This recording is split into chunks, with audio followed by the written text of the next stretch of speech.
B.rad podcast is brought to you by MoFo, male optimization formula with organs to boost testosterone. B.rad's macadamia masterpiece, mind-blowing nut butter blend, now offered on Amazon. Chili Technology, temperature-controlled mattress systems for a good night's sleep. InsideTracker.com, offering blood, DNA, and fitness tracking data all in one place. And Organifi, whole food organic superfood supplements and drink blends. And please visit the shopping page at bradkearns.com for my personal selection of favorite products for health, fitness, and peak performance with great discounts for listeners. Here we go with the show. I'm not asking you to do a workout. Just go move. It can be 5 minutes. It can be an hour. I love going outside and getting out there for a walk because it adds so many of the other benefits that we could talk about of natural light, fresh air, and that's all great. But whatever you can do, just go up and move. You need to invest into the culture. And aside from physical movement culture, we're finding more and more how important for various companies culture truly is and how much employees want to feel like they belong and they're heard and they're a part of this company. Like, invest into that, and that's going to improve all these other things. So instead of trying to tell you need to exercise more and move more, can we find ways that you can do the same tasks that you're doing for work, but with sitting less? Hey listeners, let's talk about the importance of general everyday movement, especially taking frequent breaks from prolonged sedentary periods during your workday. I have a very interesting guest named Dr. Stefan Zavalin from Nashville, Tennessee.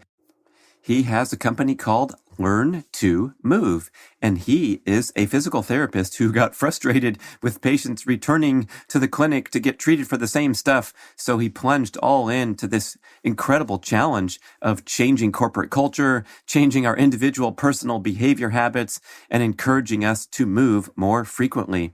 We are going to get some wonderful, actionable tips throughout the podcast. This is a very practical show that you're going to listen, learn about why sitting is so damaging to the various leg muscles and what you can do about it right away. Here's a sneak preview of ways that you can create an optimal workday. First one is to wake up in the morning and get moving. And this is an important counter to lying down for 7 or 8 hours. That's why I'm so fond of my morning routine and advocate doing it first thing in the morning. So a lot of support for that idea here. And then during the workday, he asks you very gently not to overwhelm you, but to make a commitment to take a short break, even as little as 30 seconds every 20 minutes or so. And if you can't deal with that, he's given you a little bit of an out to try it every 30 minutes or every hour if you're really not accustomed to taking breaks. But ideally, we will get up and move our bodies every 20 minutes for 30 seconds to 2 minutes. And this entails doing movements that go forward, backward, side to side, and also twisting movements. Those are great counters to sitting at your desk or even doing stand-up desk work. We still have to get up and move the body around. This will get the blood flowing. It will improve cognitive function. And also, as you've heard before on this show, it'll help improve your glucose tolerance and your insulin sensitivity. So you continue to burn fat rather than get into that zombie mode where you start craving sugar if you've been sitting around too long, messing up all those dietary and exercise goals. So here we go with Dr. Stefan Zavalin from Learn to Move. Thanks for listening. You're going to love it.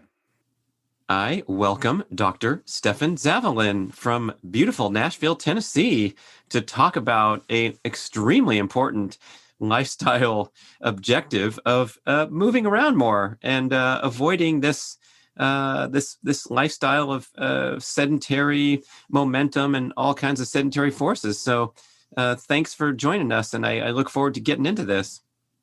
Oh, I'm so excited. I always love the amount of energy that you bring to this. And so I'm hoping that this is what we're able to give every listener so that they can get up and move a little bit more. So you call yourself a movement enthusiast and work culture consultant. And boy, you've had some fun things to deal with because the work culture has transitioned in the last recent times to people doing home-based work, which I guess can be a good thing or not necessarily. So maybe you can thread that in as you talk about introduce your work and how you got into this position, and then how we can make the best of our workplace wherever it is. Sure. So just to give a little bit of a background, I got my doctorate in physical therapy and practiced in the clinic for a little while. But what inevitably comes around is that people would come in, they would have their aches and pains, whatever it may be. We would fix some of the, say, neck pain that they might have. I may have talked to them a little about their desk setup and everything like that. And then a year later, they come back in and I go, well, did you do the exercises? And I was, well, I stopped after a month. I'm like, well, if you tried them again, I give you a printout. And they're like, yeah, it helps. And I'm like, well, what do you want from me? It's obvious that you need to continue doing this. But really, we were fixing symptoms at that point. The problem was that their desk setup was incorrect and their work was causing all this kind of an issue. And I was seeing this over and over and over. And eventually I happened to get COVID actually in this past Christmas. And that kind of took me off a little bit. Everybody has their own different symptoms. Mine was a little bit more kind of heart pain, and I couldn't really tolerate cardiovascular things for a good while there. Maybe 15 minutes standing up, walking around, and then I had to sit down or lie down.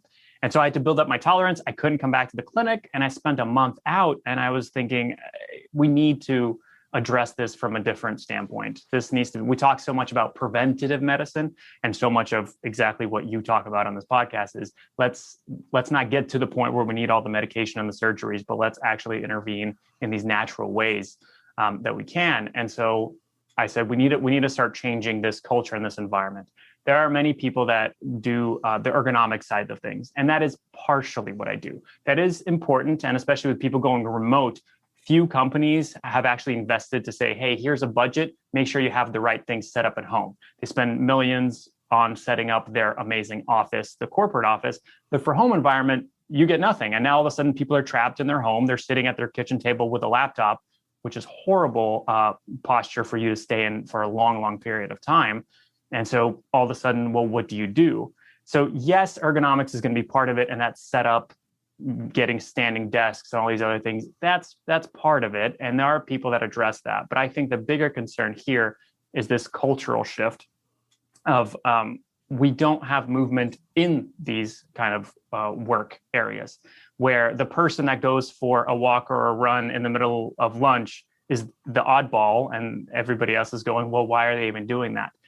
In boardroom meetings, everybody's sitting down, only one person standing. It's just we even have it in our language of, hey, grab a seat. We'll get started when everybody sits down. It's the culture is that we sit and we sit. Don't just stand around, get to work. Well, what's so bad necessarily about standing around? We could do work and stand around. And so effectively, what I try to do is help companies find their ways to fix that culture side and that environment side. Because a lot of these things of where we say, hey, you should move more, we should get 10,000 steps a day, whatever it may be, that's great. But if the support of the surroundings isn't there, they're not going to stick quite as easily. And if everybody else around you is eating potato chips and sitting down all the time, it's a lot harder for you to actually get up and move and take all those habits to heart and actually implement them. Nice. Yeah, the 10,000 steps a day is bantered about all the time. It seems like an overly ambitious goal for most people. That's a ridiculous amount of steps. It comes out to be about 5 miles, which I doubt I get that in a particular day. But I think you're highlighting an important element of this movement objective. And it's not just about going out and banging out your 10,000 steps in succession with a morning run and then sitting around on the subway, in the office, and on the couch watching Netflix all night, especially because you banged out your 10,000 steps that morning. But I think more about a day of variation and frequent movement without those long periods where you're just sitting. Absolutely. And this is where also I bring in. So a lot of times we think more exercise, I did my exercise, that's fine. This is where the research gets a little bit gloom and unfortunate. So 6 hours of sitting. So the average, you can look at all different averages. The worldwide average is about 12 hours of sitting. US office workers specifically, it's up to 15 hours of sitting Every in day? a day. Yeah, which seems ridiculous for 15 of 24 hours, and maybe then, not you. Yeah, but I mean that doesn't leave much time when you're sleeping for 7 or 8. So basically, we're sitting or we're asleep outside of, hey, maybe we're sitting on a bike for a spin class, which I don't know if that counts on the sitting or the exercise part, but that's a horrible stat, man. That's crazy to imagine. Absolutely. And so the big number also to remember there is that, so this was an Australian study, 11 plus hours was increasing risk of premature death by 40%. And it was about 60% for women specifically. Sample size was a little smaller for women, but it was still thousands and thousands of people. So relatively good there. The catch was that they balanced it out for exercise, and moderate intensity exercise didn't change that risk. So it wasn't the fact that people were exercising or not exercising, it's they were sitting for too long. So great, you go out, you do an hour, even more, you're thinking more is better. I'm going to do 2 hours of cardio. Okay. If you're still sitting for 12 hours, that's still bad. And so it's that we need to break up those little bits. And this is where I also get on a little bit of another soapbox of where movement break and exercise are not the same thing. Your body doesn't really know what the difference is between you picking up a piece of paper and performing a bodyweight squat. You moved. That's okay.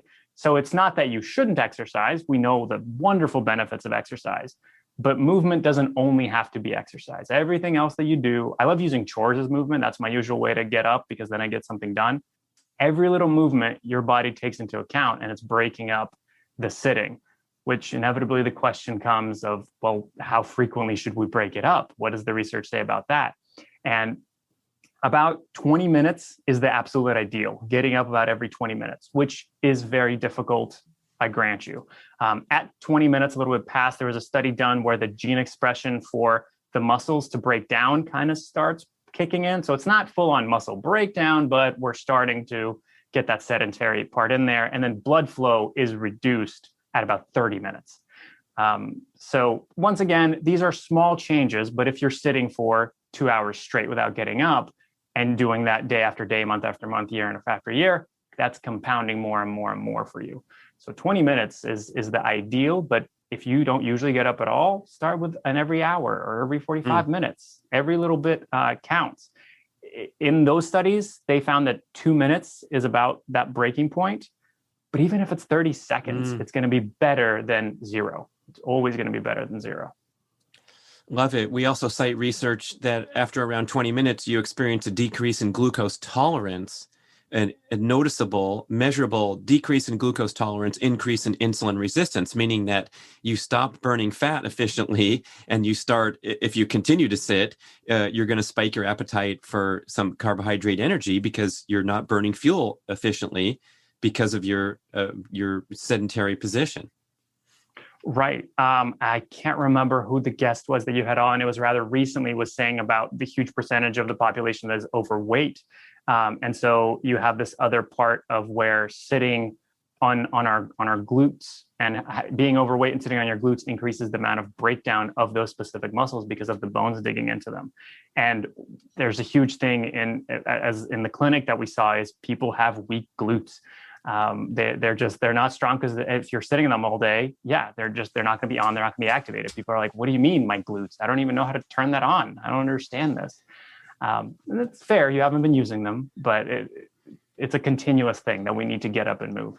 Yeah, it became famous, I think, in, was it 2015 when Tiger Woods had to drop out of a golf tournament in San Diego, and they said, "What's wrong?" And he says, "My glutes aren't activating today." And the media made fun of it forever. The guys on the Golf Channel were joking about how, such a nuanced, description of why the guy can't even play a golf round. But then now it's become an extremely hot topic because when your glutes aren't activating for general everyday activity, and the glutes are so important, I'm sure you can tell describe better than I, but if you're not using them, oh my gosh, then you're overloading all kinds of other joints and muscles. So maybe you could tell us what's the problem with weakening these glutes by sitting too long, and then how does it play out when we're trying to do activity? Sure. I'll go a little bit further into that. And one thing that I like talking about in this whole thing is it's called the pelvic quadrant. And so the glutes play a part into this, but there's 3 other muscle groups and how they all interact as a result of sitting. And then when we get up and as we do things.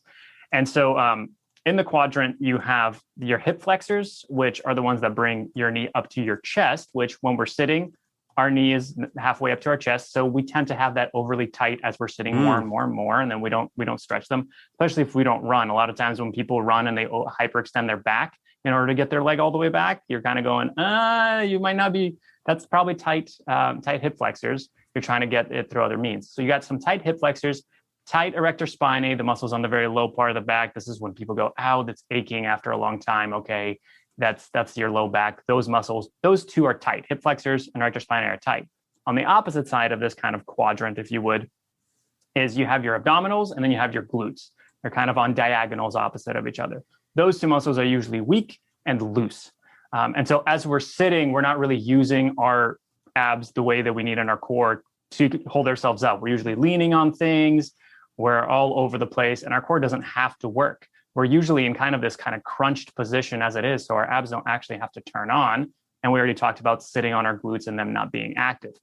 So as soon as you stand up and you have this imbalance of you have the hip flexors and the low back muscles being tight and the other two being weak, it tilts your pelvis kind of forward, which a lot of people find that they have an issue with. And it's not that you have some anatomical problem. It's just you can't use your muscles to properly correct that. So when you try and engaging your glutes in order to kind of tuck your tailbone under is exactly what they need to do and tilt it in the opposite direction, it kind of, you can't do it. You're like, what is this? I can't turn these on. And when you're running and trying to do it, your glutes they're trying to pull your leg back and extend your hip. Your hamstrings start to come in and try to play into that. And so all of a sudden you're trying to overuse your hamstrings. Your pelvis is tilted. So where the hamstrings are trying to attach, they're being tightened. And you're feeling, I have tight hip flexors. I have tight hamstrings. My low back is killing me. I need to be doing my abs workout all the time. And all of it comes down to, well, what about your glutes? Like, can we focus in on what your glutes can do? An easy way to start is just glute bridges or even just squeezing. Can you squeeze your butt muscles as you're standing there, brushing your teeth? And one that can be a little bit tough for people is, can you isolate and squeeze one and not the other?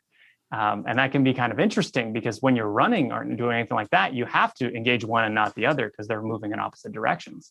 And how well can you do that? Most of the time, you're able to do one better than the other.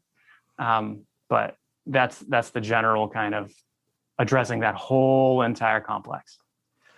Yeah, I love that. I was just reading, oh my gosh, I can't remember which book, but they were talking about your ability to develop a muscle starts with, can you contract it intentionally by itself? And if you can't, oh my gosh, then we're in a whole mess of trouble. So I'm going to work on that individual glute flexing back and forth, kind of like the comedians that can raise one eyebrow and wiggle it and stuff. And it's just kind of getting the nervous system back up and running so that we can have a fighting chance of firing these muscles.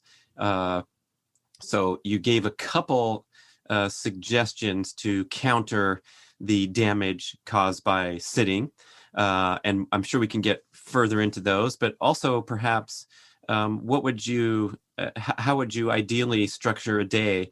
Let's say for a home-based worker who doesn't have unlimited budget to get a space-age a stand-up desk environment, although we know those can cost as little as I go to the home supply store and get a stool, and all of a sudden I'm in business wherever I am, and I even travel with it so I can put my laptop up at the appropriate height.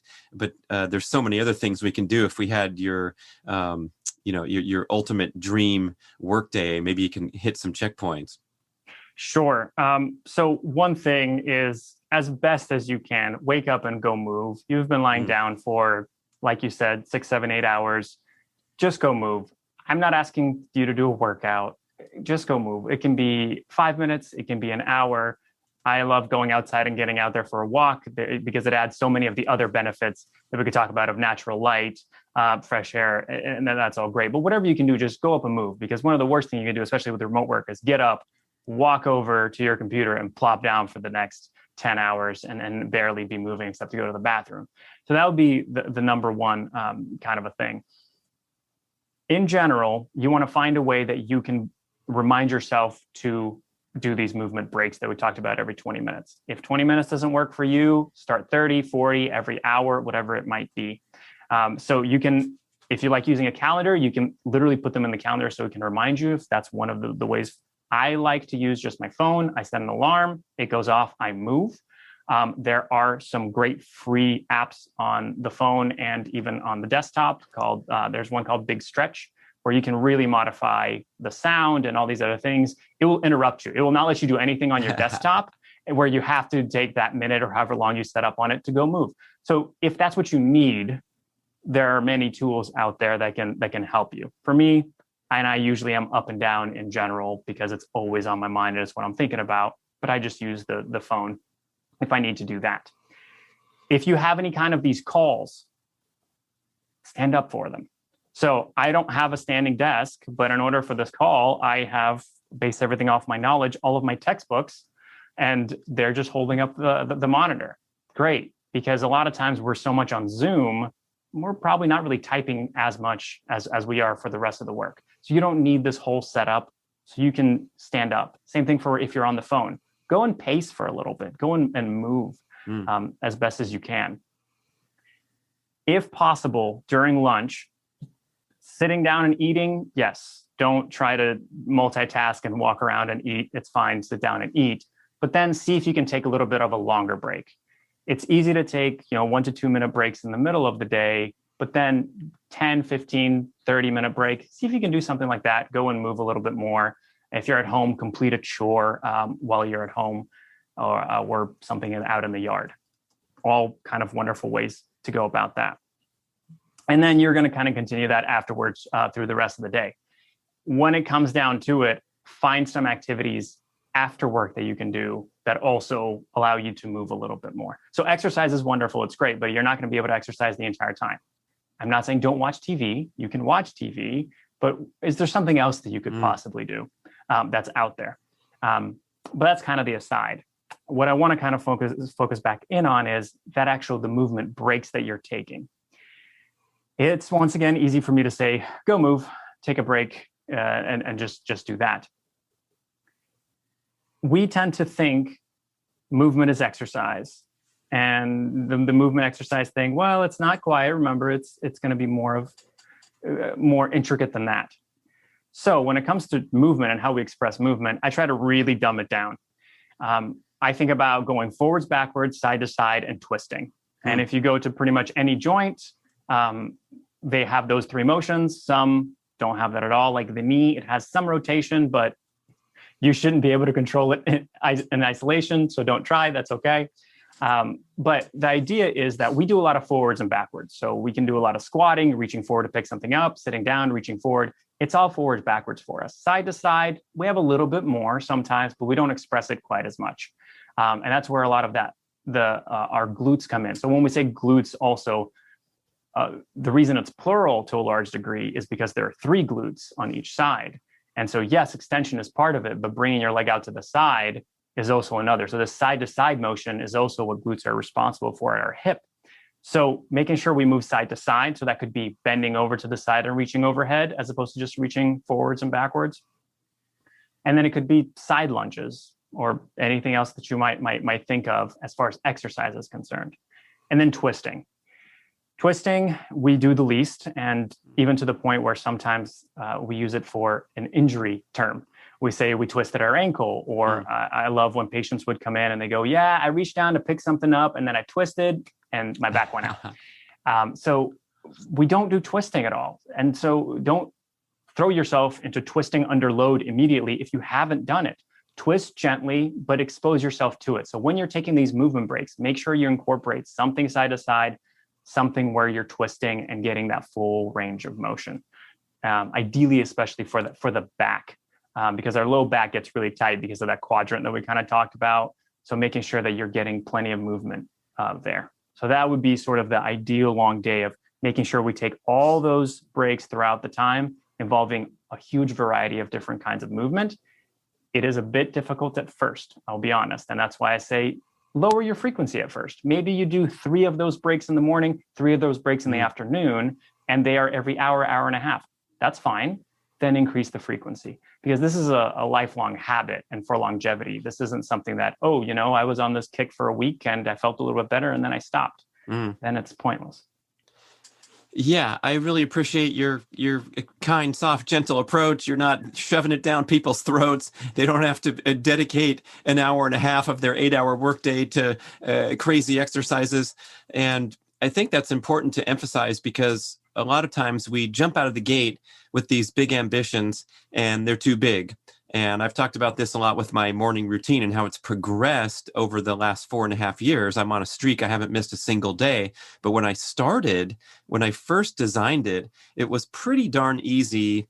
I did a lot of the exercises in bed. I thought they were great. And then I realized, anything you're doing to activate the core is so much easier when your weight is sinking into a mattress. And when the first day happened that I hit the deck, it was way harder. And I'm like, okay, I guess I got to get out of bed to do these things. But over time, I added another exercise, and now it's extremely robust. It's challenging, and it takes a long time. But I didn't get to this point by jumping into what I do today out of the gate because I would have been too inconvenient, might have been too strenuous. I wouldn't feel like it.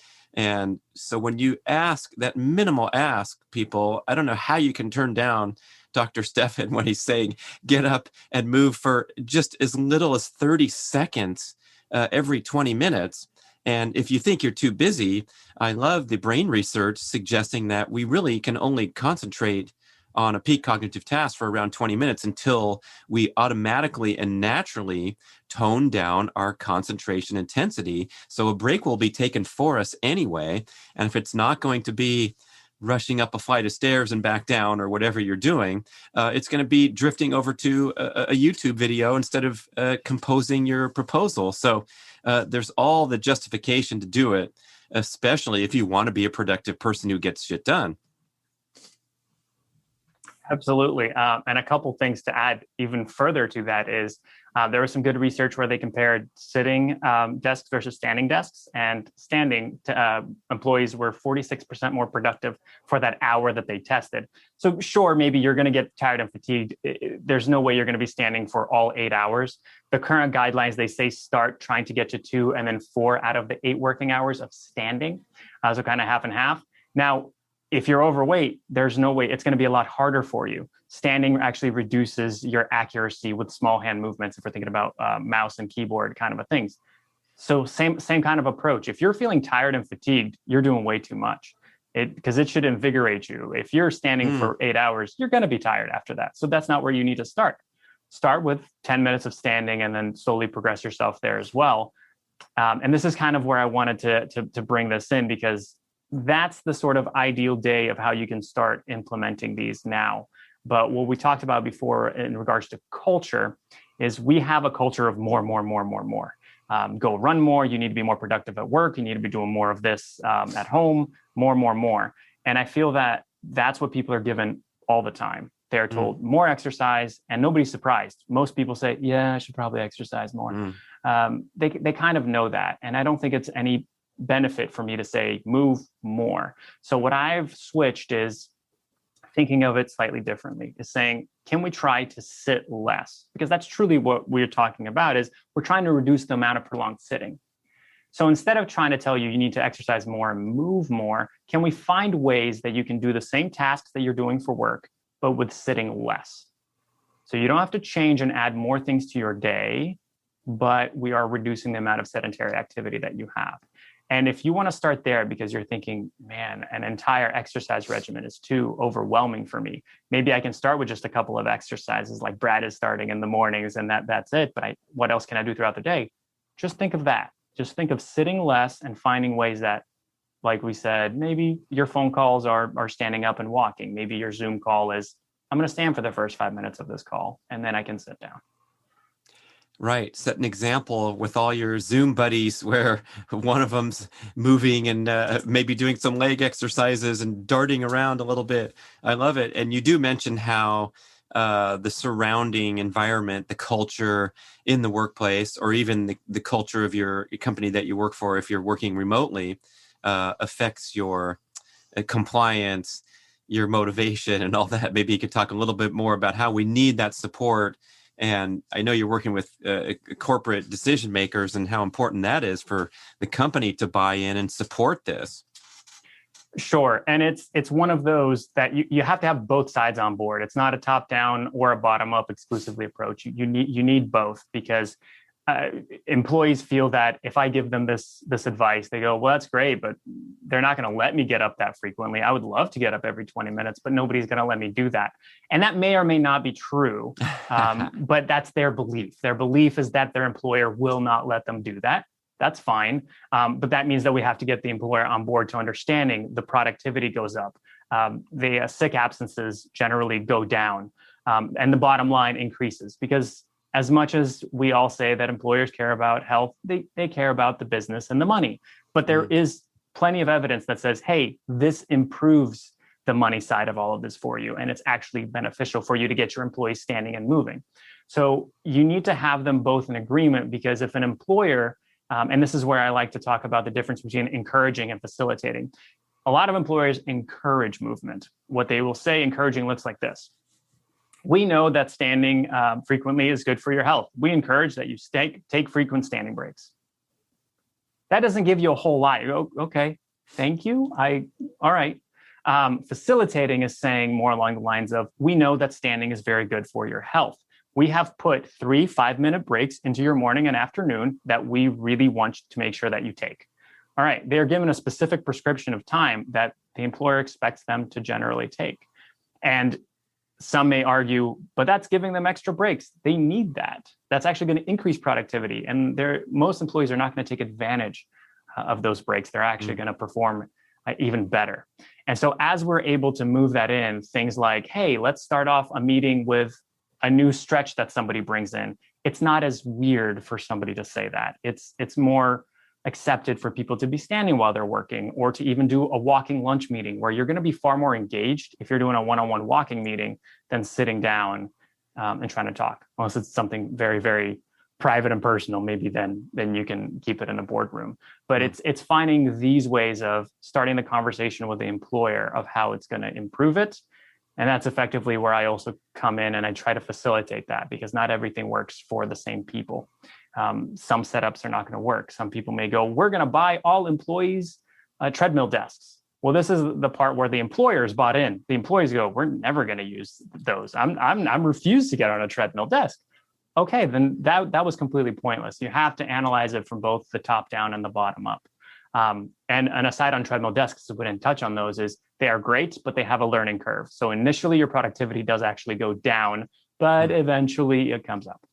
I remember when we installed those at Primal Blueprint headquarters, Mark Sisson got on the bandwagon, was so excited, and everybody, we installed these beautiful new treadmill desks, and one of the ladies in the front office took the opportunity to walk 9 miles on a single workday and was hitting these numbers, in the first few weeks of using the treadmill. But she started gaining weight because she was eating so much food because she was walking 9 miles during an 8-hour workday. So then, a month later, you see that the treadmill was off for a lot of the time. Then it was on a little bit when, let's say, like your example of taking a call, their front desk, they can't go out into the street, but they didn't have that thing constantly moving to the point of excess. It was kind of a more gentle integration.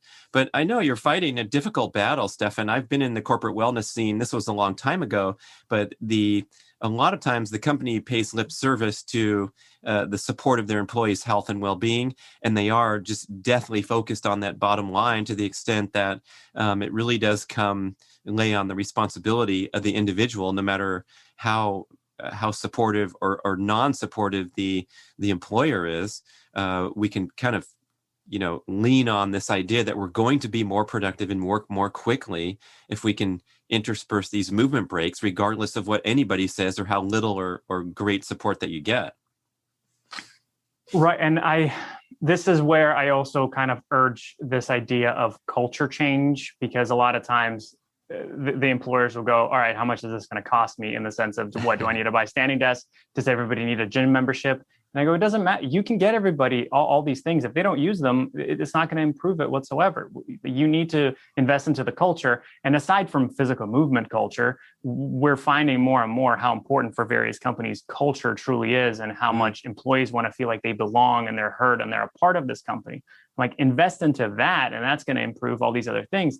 that does not cost you all this equipment. It costs you maybe a little bit more time of actually making sure that people are bought in and understand it. But it's not going to actually end up costing you maybe that much more money. You will end up saving on it. But you're absolutely right. It's a constant battle, because then inevitably people go, oh, the woo-woo stuff about culture. People need to come and just work. They just need to sit and work. Like, well, they're human beings. They're not robots. It's a little bit more complicated than that. Right. And people still want their personal freedom. I remember working at one company, and Johnny G, the creator of spinning, he's a fitness personality. So I was working at spinning, and he would call remotely from his home, which was, a couple hours away from corporate headquarters. And he'd call the front desk and say, I want everybody to drop what they're doing and walk around the block, as his support of a healthy culture. And boy, people were so bent out of shape that, the loudspeaker would come on in the office saying, okay, Johnny just called, everybody has to walk. But guess what? Once we got a block down the road, after that initial grumbling and, we broke up an important meeting, I had to hang up on somebody, after a block or two was accumulated, everybody was, lively and positive energy and returning to work with, a fresh perspective. And you could see the difference of just, I know it was forced and probably wasn't the, the most kind and gentle way to get people going. But sometimes I feel like if we could do that with ourselves and realize that the time that we need a movement break the most is the time when we're dragging ass and losing our focus and concentration. And that's the least likely time to do it. So if it means setting an alarm or whatever, but I'm always, since I'm working for myself and not answering to somebody, I want to be productive or I want to be taking a nap. I don't want to be in that in-between zone. The researcher from England that Chris Kelly likes to reference, and Tommy Wood too, they call it the cognitive middle gear. And this is where you're at work, you're doing your thing, whatever it is, you're answering your emails, but you're actually not really in top form, and you're just you're just pushing the time through, and you could actually arguably get things done in a fraction of the time if you were really in kick-ass mode. But you've drifted into that cognitive middle gear. They talk about the distraction and the hyper connectivity pushing you into cognitive middle gear. But I also would argue that lack of movement and all those scientific, the physiological things you talk about is going to get us into that mode where we're just vegetating until the bell rings and we can go home, I guess. Right. And I don't know what the statistics are now, but I think there was some crazy one floating around a few years back of where it was something like people are only really doing about 3.5 hours of work during the 8-hour workday, where it's the rest of the time they're kind of scatterbrained talking to somebody else, doing something there.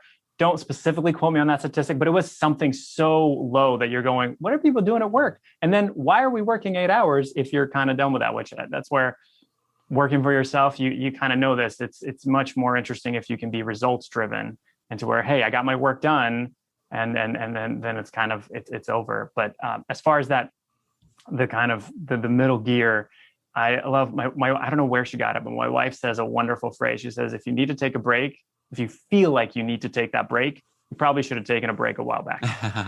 You've probably been already kind of pushing through it, and you just need to go get up and take a break. It may not need to be long, but you need to take a little bit of a break for sure.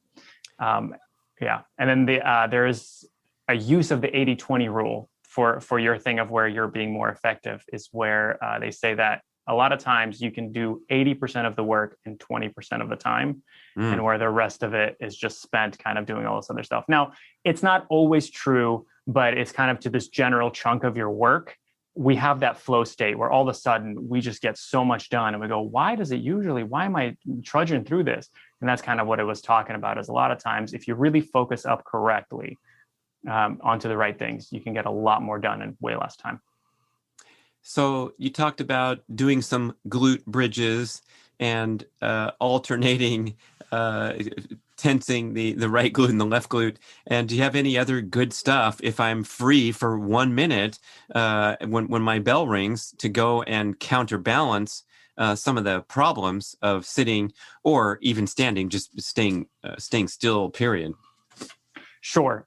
So if you're sitting, almost anything that you're going to be doing in standing is already going to be a great benefit. So a lot of times people go, yeah, I moved, and they kind of wiggled in their chair. No, stand up. That's if you are sitting a long period of time, that's going to be your biggest thing. So if you are standing for a long period of time, most likely you're having some of the low back muscles, those erectors are kind of on a lot of it. So you might need to bend a little bit forward to help stretch them out a little bit. But this is where I would say make sure you're doing some of the twisting and some of the side bending to make sure that you're adding that in, because you have been stationary. But you may not need to do as much of the extension, which is the bending all the way back of the spine, because you've been upright this entire time, as opposed to somebody who's been sitting for the whole time and they've had the rounded and everything is folded over and they're just kind of scrunched all together. That's the person that I say you need to stand up and really try to be think about everything your mother ever told you about trying to be as upright and having good posture, which is a bit of a misnomer. My quick aside, good, bad posture. It's really more about how much time you spend in the posture. No posture is good or bad, but spending 15 hours in a rounded posture is bad. It's not that rounded posture is bad. It's a posture. You can get into it. Your body's meant for that. It's okay. Just don't spend 15 hours there. Yeah, that's an incredibly important point. I first heard that from Katie Bowman, and it was a real light bulb going off, because we've been conditioned to this the ergonomically optimal position is when your forearms are at 90 degrees and you drop your wrist 90 degrees right onto the keyboard with your back at 90 degrees, your hips and your knees. And Katie's like, you know what, that isn't, you could do worse. And you might be able to avoid repetitive strain if your wrists are dropping at the right angle, but anything for too long a period of time is inherently unhealthy. And so your example of hunching over and sending a text for 30 seconds, no big deal. The body's shoulders can bend forward. You can dip your wrists together, fire off that text, and then continue on your way to climbing 17 flights of stairs to your high-rise job. It's a wonderful concept. It was kind of I appreciate it a lot, because I fidget around and work in different positions throughout the day. And one of them is kicking back on the couch in the most comfortably pillow supported position with my laptop on my lap. And that ranks right up there highly with my ultimate stand-up desk experience, because either one I'm not spending too long in. You used a really fun word, which I love touching on, and that is you fidget. So fidgeting is a really interesting topic, because throughout our culture, most of the time in school and then in the workplace, people are told, stop fidgeting, sit still, listen up, stop. You're obviously not paying attention.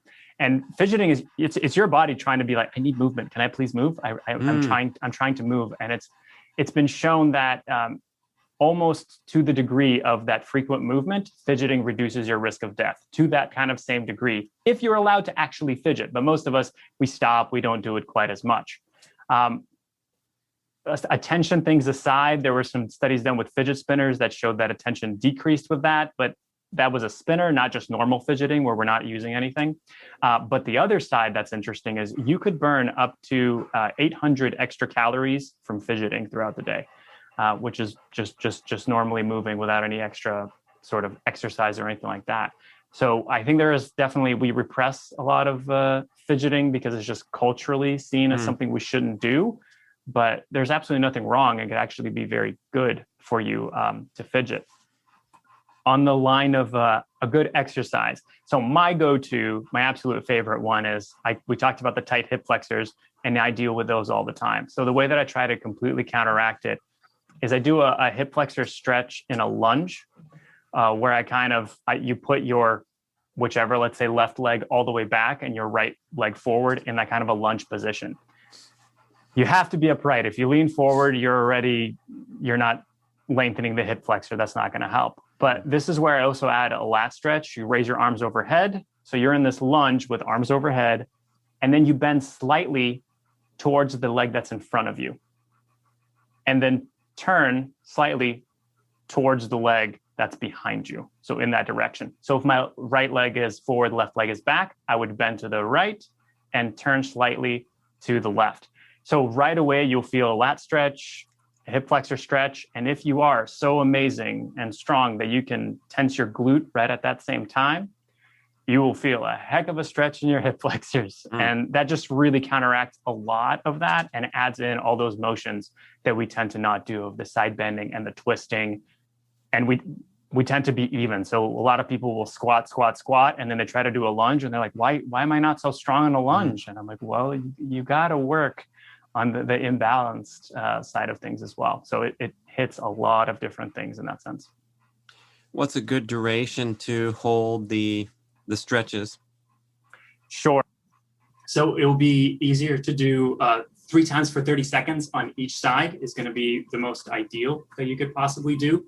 That can be a little bit tough. So I would say, see if you can even start with 10 seconds and then kind of progress and reset each time. So make sure that you put the leg back and kind of bend back and squeeze the glute. This is the catch, that if you're trying to squeeze the glute, most people, it's going to be hard for you to maintain that contraction for 30 seconds. It's incredibly difficult to do. But making it a little bit shorter and breaking it up, but 3 sets for 30 is kind of the general guideline, and then you can go up and down from there. Love it, man. We're getting there. We're progressing to the ideal workday. I love how you mentioned waking up first thing and moving, because we're coming off the long period of time lying down. So is there, I mean, it seems obvious. Is there more there that we should really understand about how good that is for our body to actually get up and go rather than wake up and go sit in a desk instead of laying in bed? Sure.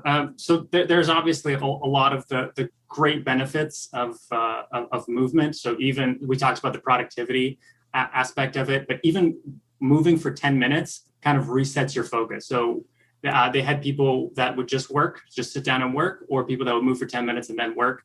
People experienced, all the ones that moved had improved focus during that time. Now that's 10 minutes. You're not gonna be able to take that break necessarily all the time, but if you can at least start your day that way, so you get up and you go and you move a little bit. And if you're the type of person that loves coffee and wants to put on the coffee and go. Like it'll be there when you get back. The water will boil. It'll be fine. Go for the walk, get outside, get some more of that movement and that blood flow, because that's going to be the other part is you've been in that same position. Your muscles haven't been getting a lot of that input from that movement. And then, of course, as we age, the important part of bone health. And you've recently been talking about jumping and how important that can be, but that's the impact is crucial for bone mineral density. And so if we can get a little bit of that, now it doesn't have to be some kind of crazy plyometrics, backflips or anything like that. Especially for a much older population, even just simple jumping jacks and things like that can drastically improve the amount that we're helping our bones with that. But you're just going to be helping all of the nutrients get in more, and with the blood flow, especially to all the muscles, as well as the bones, as well as the nervous system, of just waking everything up and moving, as opposed to just coming over and sitting down. And those all support the brain, which then allows you to actually work more efficiently, because otherwise you're just kind of making it through the day. Yeah, I love that emphasis on impact. Dr. Michael Rosine, author of You, the Owner's Manual with Dr. Oz, talks about research from the Cleveland Clinic where he's the director. If you just jump up and down 20 times in the morning and 20 times at night, you improve your bone density throughout the spine and the lower extremities. And it's such a simple thing, but it's like, hey, let's play Stefan's podcast 365 days from now and ask yourself how many times you jumped up and down in the morning and at night. And if you've actually done it to the tune of dedicating a minute per day, you're on your way to, relieving. Well, it's the number one risk factor for injury and demise in Americans over age 65, which is falling.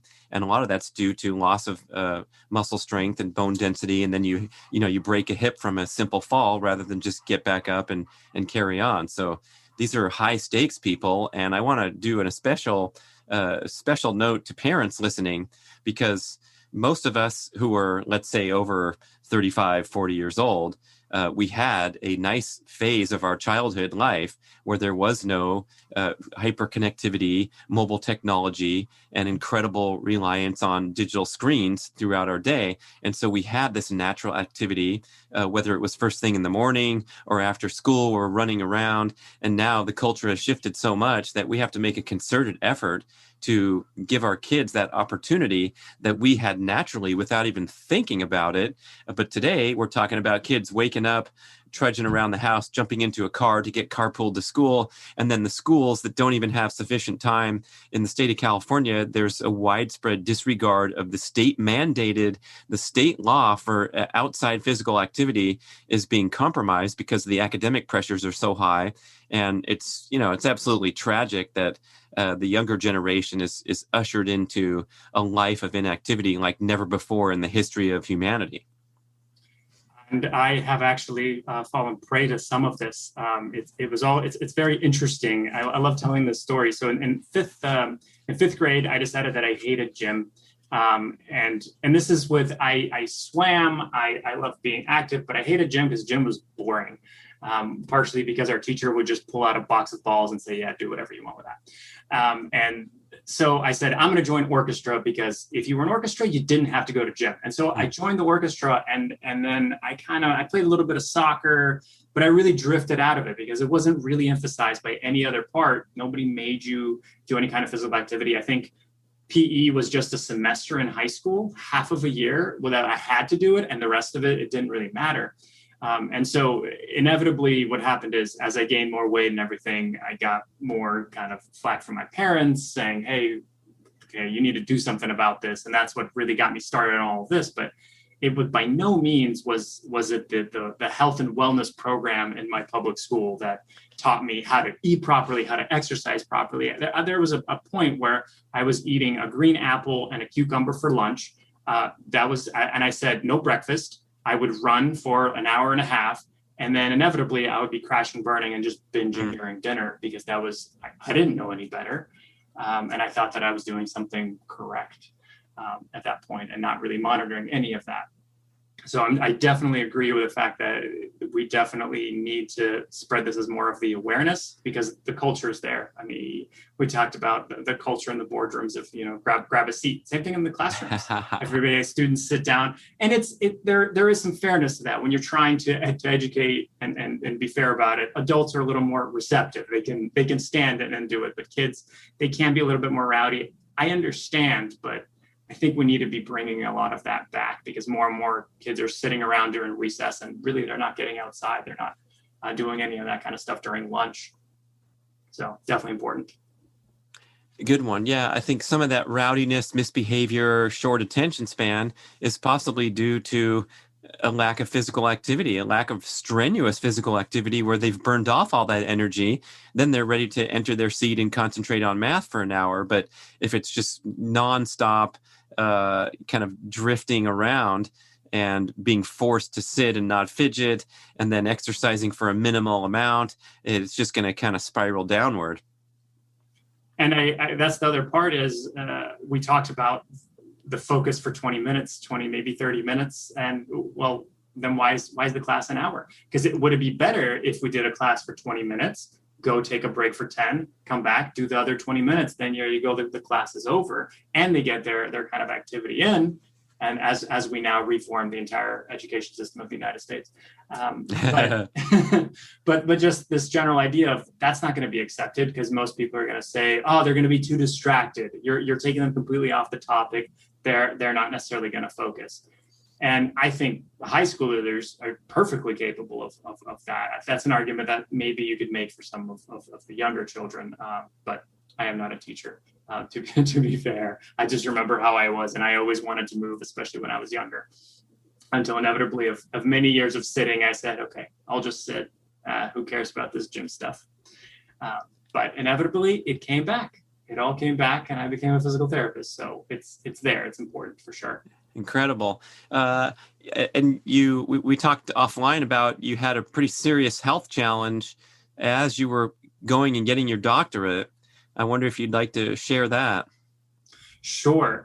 So this was very, very interesting. I started physical therapy school and all bright-eyed and bushy-tailed, so excited to actually be there.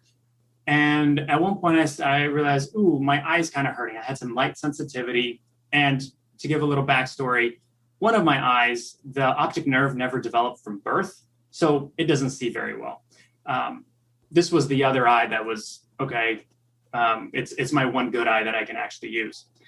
So I kind of let it go, as we normally do with all doctors' things. We go, it'll get better. Didn't get better, so I finally went in and they said, you probably have a bacterial infection. Here's some drops. Okay, all right, fair enough.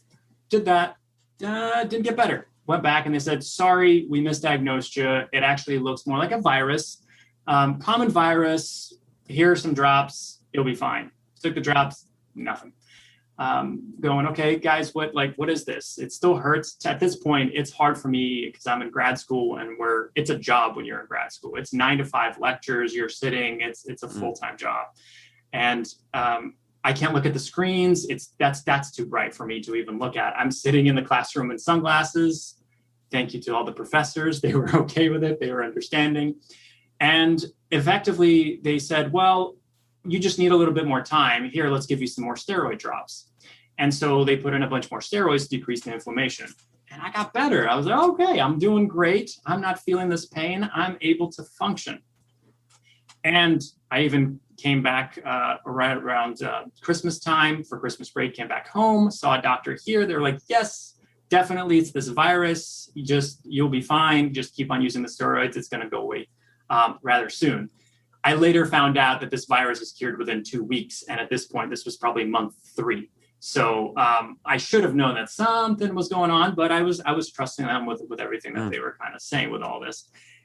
And then in January, when I came back, it came back with a vengeance, and the steroids were not doing a thing to it whatsoever.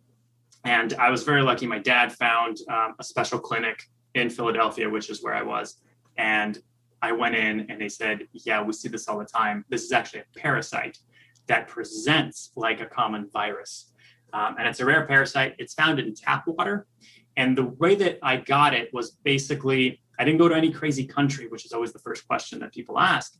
It's present in tap water, but the enzymes in our tears generally kill it. Now, I got tap water under my contact lens, and I had a little scratch on my eye. So the tap water got into the little scratch, but the lens was covering it, so the tears couldn't get to it.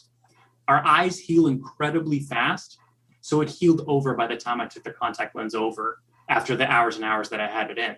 So then the tears could no longer get to it.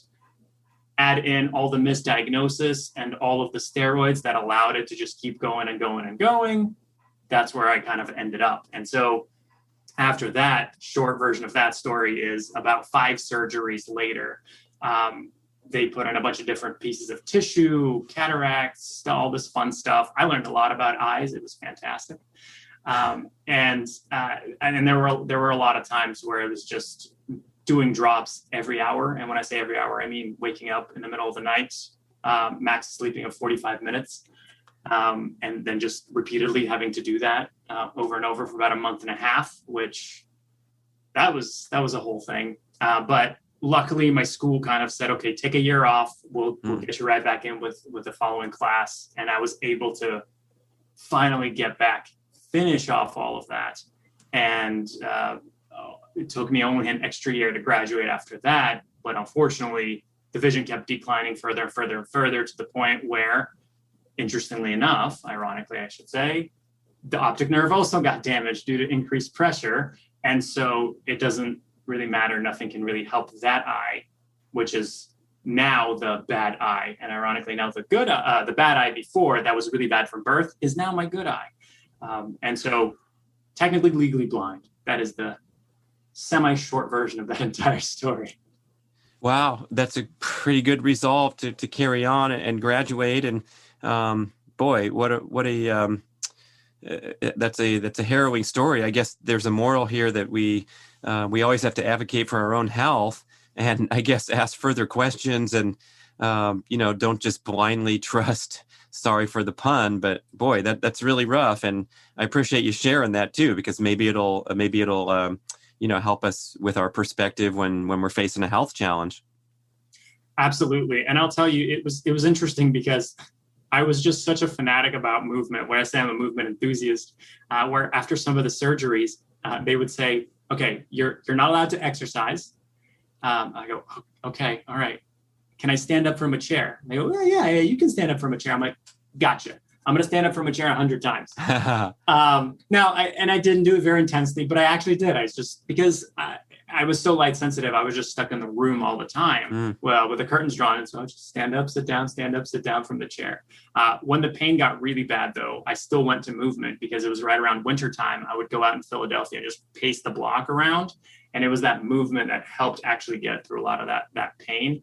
And I think that a lot of people find that sometimes if you've had a really hard day or anything like that, if you really kind of push yourself physically in a workout, it could be 5 or 10 minutes. But the endorphins and just getting your head away from it, because you have to focus on, I just have to breathe and not die while I'm doing all this intense training. It can actually help to a large degree to get through those hard times. Good stuff. Dr. Stefan Zavalin, a great show. How do we find you, catch up with you, learn more? Sure. You can find me on Instagram. And so the company that I started is called Love to Move. So it's _ Love to Move _ is the name. If you want to see more, I have a couple of little lectures on low back pain and things like that on my website, which is ltmmtl.com. And then you can find me on LinkedIn or Facebook. And I love random physical therapy questions if you ever want to go that way. Great resource. All right. Thank you so much, Stefan. Thanks for listening, everybody. Get up and move now. Take a break. Da, da, da, da, da, da, da, da. Thank you for listening to the show. I love sharing the experience with you and greatly appreciate your support. Please email podcast@bradventures.com with feedback, suggestions, and questions for the Q&A shows. Subscribe to our email list at bradkearns.com for a weekly blast about the published episodes and a wonderful bi-monthly newsletter edition with informative articles and practical tips for all aspects of healthy living. You can also download several awesome free ebooks when you subscribe to the email list. And if you could go to the trouble to leave a 5 or 5-star review with Apple Podcasts or wherever else you listen to the shows, that would be super incredibly awesome. It helps raise the profile of the B.rad podcast and attract new listeners. And did you know that you can share a show with a friend or loved one by just hitting a few buttons in your player and firing off a text message? My awesome podcast player called Overcast allows you to actually record a soundbite excerpt from the episode you're listening to and fire it off with a quick text message. Thank you so much for spreading the word. And remember, be rad.